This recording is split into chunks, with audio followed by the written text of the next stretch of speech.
Polres Lampung Selatan mengusulkan Waisulan memiliki Polsub Sektor. Kapolres Lampung Selatan AKBP Yusrandi Yusrin mendengarkan aspirasi masyarakat terkait keamanan dan ketertiban di wilayah tersebut. Proses pengajuan untuk perubahan status pos polisi Waisulan menjadi Polsub Sektor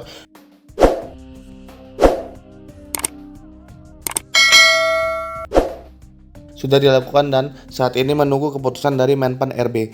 Babin Kamtibmas terus kolaborasi dengan masyarakat dan menjaga Harkamtibmas di Waisulan. Mereka menjadi ujung tombak dalam penyelesaian masalah dan menjalankan berbagai kegiatan kemasyarakatan yang mendukung terciptanya keamanan yang lebih baik di wilayah tersebut. Dan juga memberikan penghargaan ke beberapa tokoh dan warga yang berperan penting dalam pendirian pos polisi di Waisulan. Penghargaan ini diberikan sebagai bentuk apresiasi atas kontribusi mereka dalam meningkatkan keamanan di daerah tersebut. Dalam acara tersebut, ia juga mengungkapkan rasa terima kasihnya kepada masyarakat yang telah memberikan tanah untuk pembangunan pos polisi. Memberikan penghargaan kepada tokoh masyarakat dan warga adalah hal yang sangat penting sebagai bentuk penghargaan atas kontribusi mereka. Ia juga menyerahkan 21 paket tali asi yang berisi beras, minyak, dan gula kepada warga lanjut usia yang membutuhkan. Pemberian tali asi ini merupakan bentuk perhatian dan kepedulian terhadap kesejahteraan masyarakat di Waisulan. Memang Polri TNI ini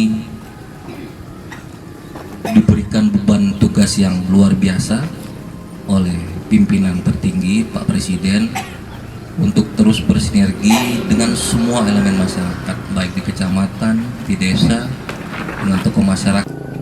Maka dari itu, ini juga bagian dari ikhtiar kita semua dalam rangka menjaga situasi Kamtibmas yang kondusif